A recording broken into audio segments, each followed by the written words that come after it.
speaking of Pep, I mean, this is not shy of any awards or accolades. So, I think it's time that we hand out some of these awards to the best Awards players, of the best season. managers, yeah, that's shown this season. So Absolutely. the first category will be obviously player of the season. Foden actually won it.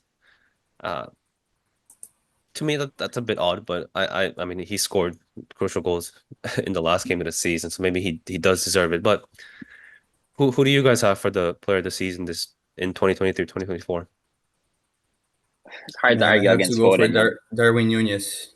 That's got to be the guy. Yes. Yes. Yeah, we can I move love on. it. Yeah. He also qualifies for the best young player too, so we might as well skip that one too. Yeah, that's so ridiculous. By the That's way, wild to think I about. think you said it last season that they need. Or you said it last week. Once, like I think it was you who said it, that they got to change that to like rookie of the year or something. Like it's absurd that a guy like Foden or Haaland can win young player of the season. Right. Yeah. Yeah.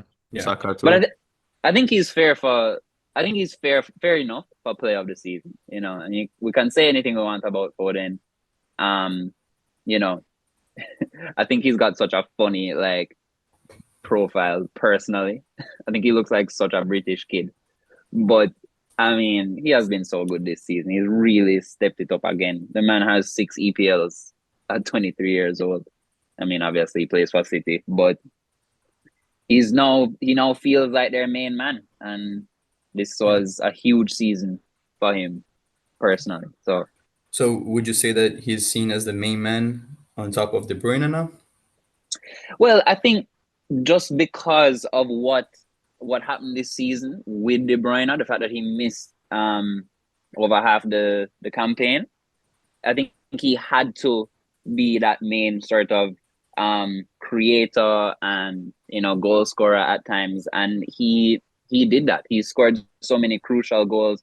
Normally, it would be De Bruyne getting the highlights, um, but when he was out, bro, I mean, Foden stepped up in so many occasions. I can't fault him for that. Yeah, And I this rate. season. Go ahead. Yeah, I mean at least this season, Foden deserves the flowers that he's getting. Leo, like you mentioned, I'm not sure how much De Bruyne has. I mean, he's 32, getting injured pretty often. Not sure how much he has in his tank anymore.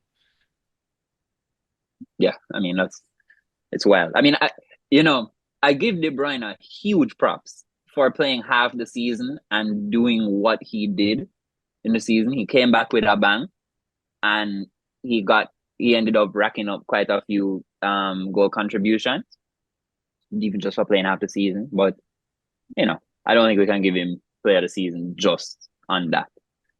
My, I mean, Yeah. my thing with Foden is he's been absolute quality. Like you guys, I agree with everything you guys are saying. He stepped up when needed. He's been incredible. He's come up with crucial goals for sure. My question now moving forward for him is, can he maintain that? Because now that he's doing it for City, now the fans are gonna start having this expectation of him. And there was a huge difference before because I don't think that there was no pressure on him to perform like that. There was no pressure on him that people are gonna have this expectation that he was gonna come in and provide this kind of impact.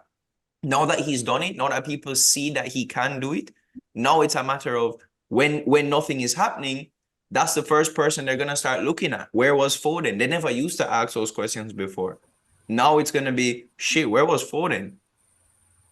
I feel Um, like there was some expectations as far as the involvement levels of Phil Foden, and I feel like that's where he showed that he's improved the most. His involvement in the game, how much he's been participating in every single play. He's very clinical with every decision that he makes. If it's a shot, if it's a dribble, if it's a pass, if it's a movement running into space. So to me, this season it feels like Phil Foden, he has involved himself a lot more in the game, and I guess that was the expectation that at least I had for him the previous seasons, because he has always been very quality, a top quality player, always. I mean, I haven't ever doubted his quality, his skills, but I just kind of question like if he would be more involved in the game, ask more for the ball, drop more, showed up in the middle, just be more active for the team. And it seems like this season he was able to step it up.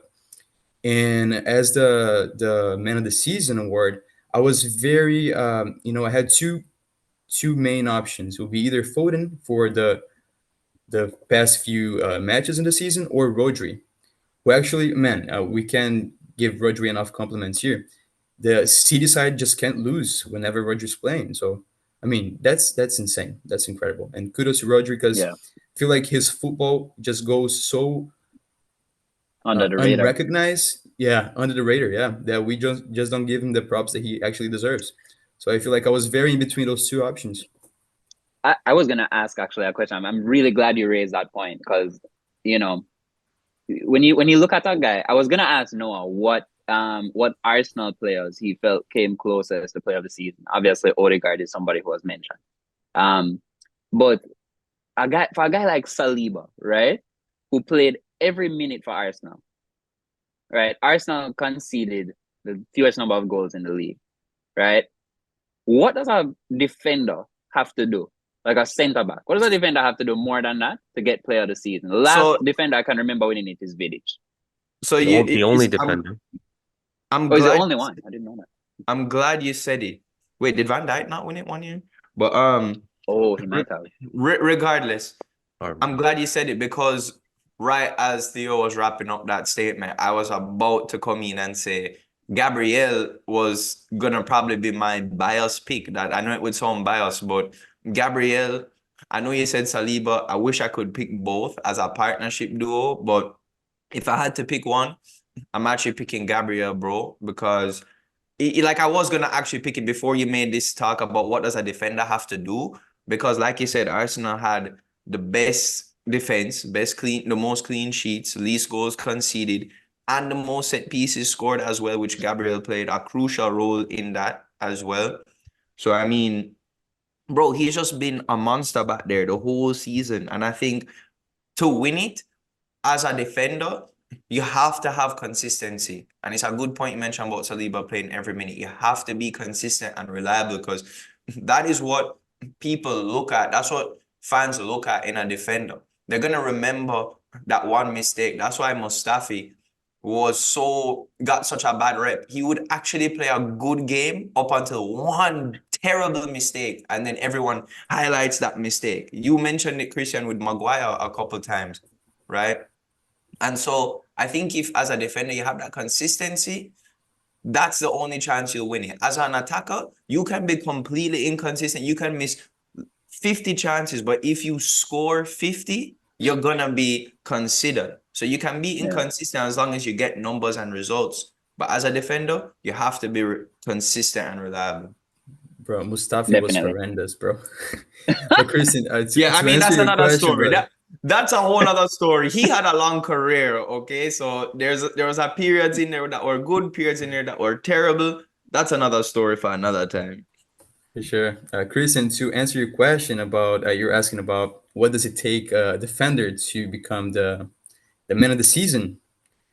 And I would say the title. If had Arsenal win the title, I would say we will be having this discussion as far as who would be the man of the season for Arsenal or for the I think whole you're right. league. And I would pick Saliba over Gabriel. I feel like Saliba really stepped up his game. He's so sharp. He times his Yeah, tackles perfectly. And I feel like Gabriel is a little too clumsy at times. Even though he's very solid, I feel like he makes more mistakes that yeah, can prove to be more crucial in the end. So I just feel I don't like yeah. his know, yeah, bro. Saliba also makes a few mistakes. Yeah, don't get me wrong. He has made a few important mistakes too. But I feel like Gabriel is a little more clumsy. Maybe I'm biased because I feel like Brazilian defenders, because I watch a lot of Brazilian league, right? And overall, they're very clumsy. So that's why I might be biased, I guess. But I'll pick Saliba over Yeah. Gabriel. yeah, okay. We'll just move on to the next category. I mean, I think this is pretty obvious. Best young player. We spoke Yeah, the Well, who's clue. eligible? Who's all eligible at this point? Remember, we're It gonna they're consider. all eligible. it I does mean, Foden, right? it does not matter. It's got to be Cold Palmer. Yeah. 33 goal Hold involvements.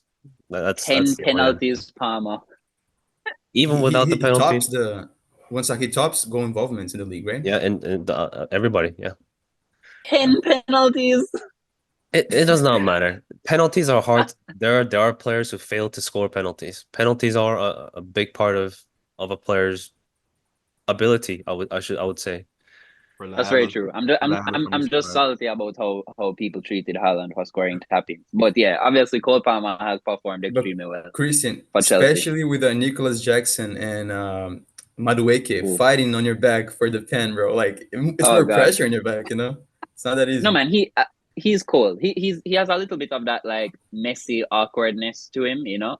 Um For sure. that yeah, like the little spectrumness. But he is certainly he's cool as hell, man. He's an excellent player, very He's skilled on the confident. ball, confidence, and I mean it's just crazy to watch him like at a team like Chelsea, when he could barely get in for City. Well, Yeah. I'm Yeah. telling you, It was man, so different unexpected. when players go to teams, man, they can either shine or look like shit just based on their manager, the style, and the players around yeah. them. For sure. And speaking of that, speaking of managers building a side, for a manager to sign a player now, who would you guys say was the best signing this season? Um. So we have like Rice, pretty much the overwhelming For pick. sure. Yeah, I mean Yeah, I think it's Rice and Peace Declan for Rice. sure. Yeah, only gonna give it 100%. to Rice because of Cole Palmer winning the Young Player of the Season already.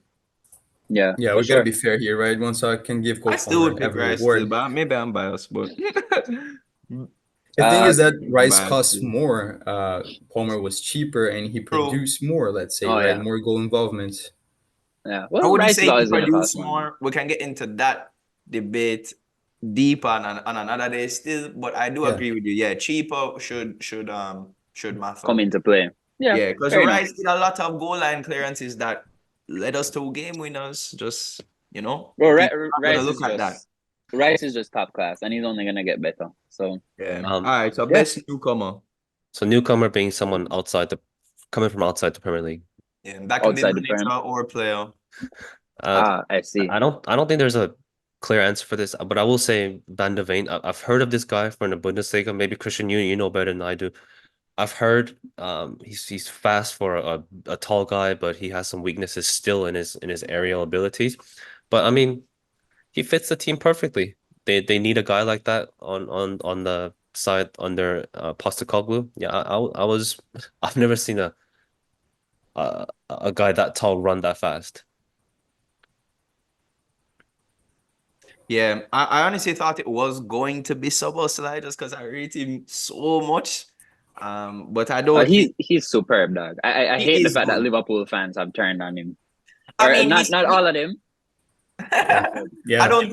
I mean, I still think he has potential to come through and be that player that, we know him to be. But I don't think this yeah, season was his full max potential. Not to say he wasn't good, but most definitely. no. And I mean, again, he's again, it could be down to systems and anything of the sort. For me, just based on the performances that have happened since his introduction, I know it was late, but shout out to Oliver Glasner for Crystal Palace. How he has that side just Uh, destroying teams toward the end of the season is kind of insane.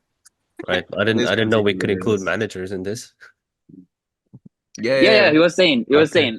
coach, player, any Okay. newcomer.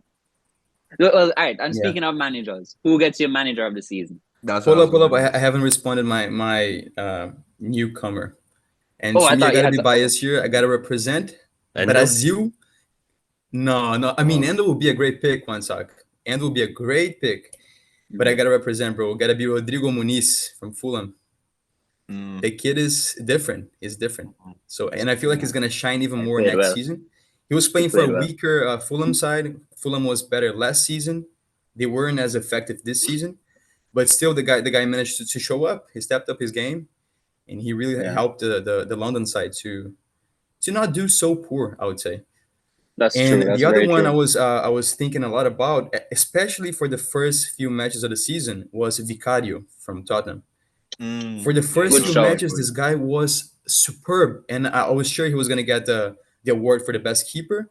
But he was making more mistakes as the season was going by. Mhm. He proved to be not as good with corners, set pieces, balls in the air. He was very, uh, I don't know, man. He Like just, dominant. I, yeah, I, he I didn't have want. that dominance in the air. Yeah, I wonder if he starts for Italy at the Euros. So Theo, yeah. on Rodrigo Muniz, with a scarcity or a lack of top classic number 9 strikers, do you think Rodrigo Muniz can fill that gap? For who? Just to be like, as in, I'm just saying, For there's not Brazil. many. Yeah, not yeah for Brazil. I just mean in world football. I feel like For any team. there's not a lot of number 9s that are just real quality. There's not a lot of them. There's Yeah, a few. So I'm saying, do you think he can come in and kind of be one of those? you're right. You're right. I mean, he could. He definitely could. He does have the skills, the ability. He has the football IQ, which I think is the most important thing.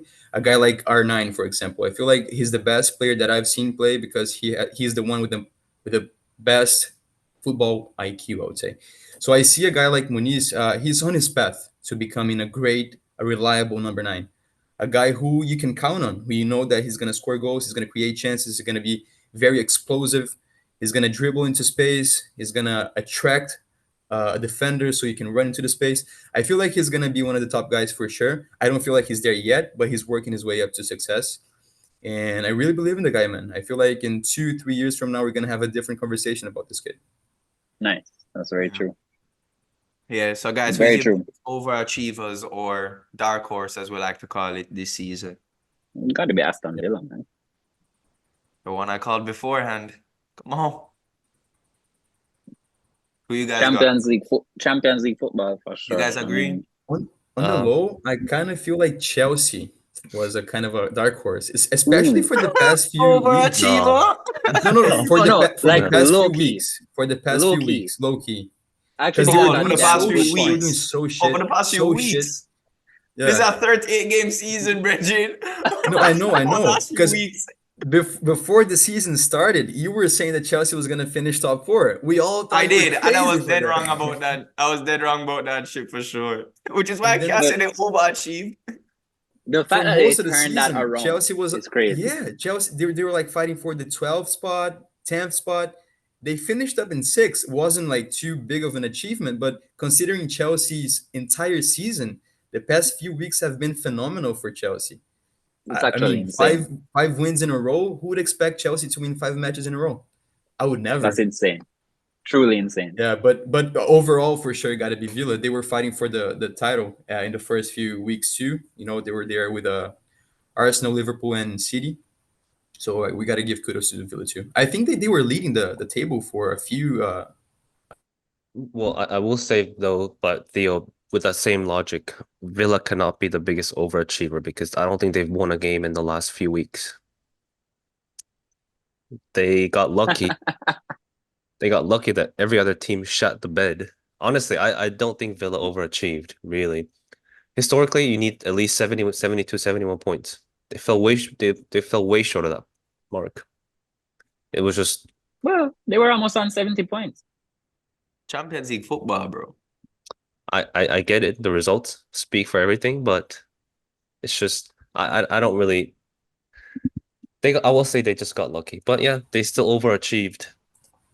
I got news for you. Nobody was expecting Villa to get that many points in general. Exactly. So to me, that's an Bro, overachievement.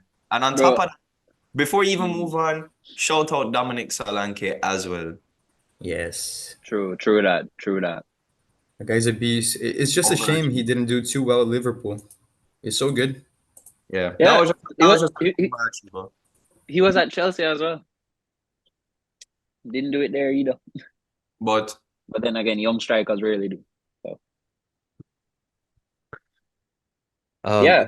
yeah, I mean, I guess the biggest underachievers, like pretty Oh obvious, God. I guess. Oh God. Newcastle, right? Newcastle. nah, no run, bro. Mm, You can't run. the man says, "Do not run." Baba boy, don't run. No, but I I mean, mean, really, guys, what expectations did you guys have for Man United? You, Wansak, a United fan, what were your expectations for the season? I think I said it in the beginning of the season. I want to see some some style because we hobbled to the finish line last season. We didn't even hobble. We just collapsed this season. Uh, I don't know what expectations I had. I didn't. It wasn't eighth for sure. But I mean, Bro, yeah. Manchester United, the most successful club in the history of English football. They dropped points in more games this season than they won. Like, to me, that is unbelievable. Even with the whole thing of Man United. And I rate Ten Hag highly, you know. I rate Ten Hag as a coach. I think he's a coach that I've seen his teams play exciting football. And I think he can get United there at some point. But as a whole season, taken as a whole, I have to say they underachieved. -1 goal difference, That's bro. what I was about to say. I Yeah. say exciting football or reckless football because that goal difference negative. That's insane. No, it That's what was happens when it was a Diogo tough season. Dalot. That's what happens when Diogo Dalot is one of the best players for your squad. You know, the season. It was a tough season for United, bro. And I think everybody feels it, you know, like it was just a tough season. And I hope that they allow Ten Hag time if he really wants to stay there, but it doesn't look like it looks like, you know, obviously we've been hearing talks about them looking at Thomas Tuchel and other managers. I don't know what is to happen with them. Yeah, they weren't Yeah. too far off from my expectations for them. I thought United were going to finish sixth. They finished eighth.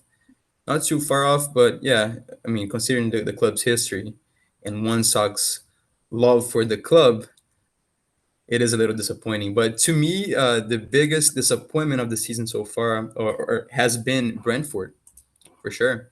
If you compare to the previous seasons, they were very exciting. You know, I love Thomas Frank as a Mm. manager, as you guys know, and they have great players in the squad too. So I was impressed how they were, at least for the past few weeks, they have been fighting against relegation. Yeah. So Which that was the disappointment in my view. I mean, Yeah. which is expected if you lose your only threat for half a season. I mean, they're Oh, and Ivan. I mean, they're kick it long to Yeah. Ivan Toney. I mean, they lost Yeah. Raya too, right? So And they also lost Christian Eriksen back to right, Man United, but who I still think. that was 2 years ago. So maybe not necessarily, but I I don't I don't like Thomas Frank like that. You don't like Thomas Frank? This Maybe man, I am biased. this man hates this guy. But yo, since we were talking about Man, I want to talk about favorite game of the season to wrap up the season awards. And because we're talking about Man U, I have two in the bag for me, and one of mine is the 3-1 at the Emirates. You see me? You know, thought that was a game of the season? Right. At least for me. That is too funny. I mean, I mean, it hurt me very much at the time because I thought we had won it. That's what was so beautiful for me because I really thought we lost, and to come out scraping away with a win against Man U in just that rival match was beautiful, bro. Yeah. I mean, so that's Bro. your pick. Okay. Mine, I mean, it doesn't really matter for me. I guess this is not for the Premier League, but the Liverpool game, the 4-3, that was that was my game. That makes a lot of sense. I mean, you know, I thought about it and I was trying to keep it to the Premier League. I honestly can't remember like Bro, a good I'll game. Like help I you can't remember. remember. I'll help you remember, Christian. Chelsea 4, Man United 3. You guys remember that? Oh Well, God. why is everybody ganging up on United right now? No, that hold on. That's Hold what you on. get for I complaining. saw No, Ron. I thought people would have that game. Bro, that game to me was just like It was crazy. it was wasn't crazy. even that good of a game. It was just a lot of goals. That's all. People It was the It's like, game with the most attempts, Christian. Overall, more than 50 attempts. That's crazy. That's I, I crazy. I I watched I think the second half of the game and I just don't remember. I mean, I remember kind of laughing when Palmer got the hat trick. Not because of United or anything like that, but just because it was another deflection. He had 2 penalties, and I was like, "Oh my God, people are gonna gas up Palmer for this performance." But I genuinely, Man, to be honest, in past seasons, like there have been games, most of them have involved Man City or Liverpool. So like maybe City, Liverpool, or City, Arsenal, Liverpool, Arsenal. I can remember games from past seasons that have been like, damn, that was a crazy game. But from this yeah. season, I don't know. To be honest, there's just not really one that stands out to me for some reason. This game Yeah. in particular, I remember when Garnacho scored the third goal for United. You know, as a Oh, comeback, they were down 2-0. He scored the third goal. With Anthony's assist was phenomenal, but that was his highlight of the season for me. He didn't do much other than that. literally. But then Garnacho was celebrating like Ronaldo, right? Like CR7, like he had won it. And then Yeah. Palmer at the 100th minute, he scores the equalizer, and then at 101 minute, he scores Scores a the winner. comeback goal, the fourth goal. Insane match, It crazy. was actually insane. Yeah, it was a crazy game still. That's all we have time for today. Guys, thanks for tuning in as always. We hope you enjoyed your time with us. Remember to subscribe, to leave comments, and share with your friends. Follow us on social media at FOTBpod. Don't forget to leave a review, rating, and most importantly, don't forget to turn on those notifications. Join us again next time as we discuss the highly anticipated upcoming Premier League action. Thanks again as always. See you then.